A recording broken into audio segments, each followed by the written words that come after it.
వికారాబాద్ జిల్లా దారూర్ మండలం మోమిన్ కలాన్ గ్రామ పంచాయతీ ఎన్నికల ఫలితాలపై అభ్యర్థులు మరియు గ్రామస్తులు తీవ్ర అభ్యంతరం వ్యక్తం చేస్తున్నారు.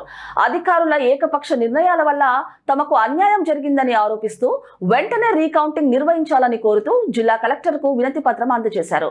మోమిన్ కలాన్ సర్పంచ్ అభ్యర్థులుగా కాంగ్రెస్ మద్దతుతో నస్కంటి మాధవి, బీఆర్ఎస్ మద్దతుతో షబానా బేగం పోటీ పడ్డారు. ఈ నెల 14న పోలింగ్ అనంతరం జరిగిన కౌంటింగ్ లో ఇరువురి మధ్య హోరాహోరీ పోటీ సాగింది.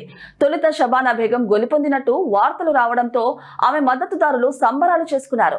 అయితే కొద్దిసేపటికే అధికారులు ఫలితాన్ని మారుస్తూ నస్కంటి మాధవి 2 ఓట్ల తేడాతో గెలిచినట్టు ప్రకటించడం తీవ్ర ఉద్రిక్తతకు దారితీసింది. అధికార పార్టీ ఒత్తిడితోనే అధికారులు నస్కంటి మాధవిని గెలిపించారని షబానా బేగం మద్దతుదారులు ఆరోపించారు. ఈ వివాదం తేలే వరకు సర్పంచ్ అభ్యర్థి ప్రమాణ స్వీకారాన్ని నిలిపివేయాలని వారు డిమాండ్ చేస్తున్నారు.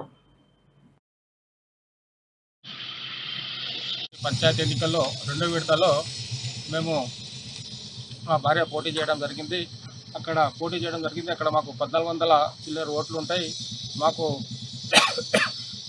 618 వచ్చినాయని, వాళ్ళకు 620 వచ్చినాయని ప్రకటన చేయడం జరిగింది.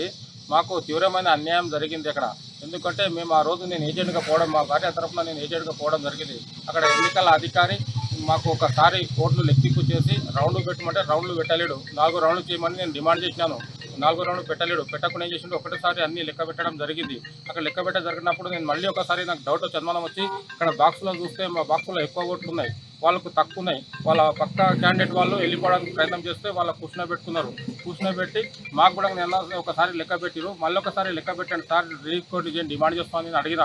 ఒక లెటర్ ఇస్తాను కూడా డిమాండ్ చేస్తే మా గ్రామం పిచ్చి అధికారి మేము అట్లా మళ్ళీ లెక్క పెట్టమంటే డిమాండ్ మళ్ళీ చేస్తే ఏం చేశారు, అవి గుర్తులు చూపెట్టకుండా ఏం చేశారు. నుంచి మా దగ్గర 10 సంవత్సరాల నుంచి ఎలక్షన్ జరుగుతున్నాయి. ఎప్పుడు కూడా 5-6 గంటలకే ఏదైతే ఎలక్షన్ నడుస్తుందో రిజల్ట్ అనేది బయటికి ఇడిచేవాళ్ళు. కానీ ఈసారి 8 గంటల వరకు 8-9 అయింది. 9 గంటల వరకు కూడా ప్రకటన ఇస్తలేరు.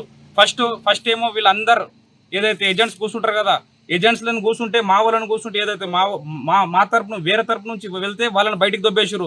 వాళ్ళు అనుకున్న లోపల కూర్చున్న వాళ్ళంట. వాళ్ళు అనుకునే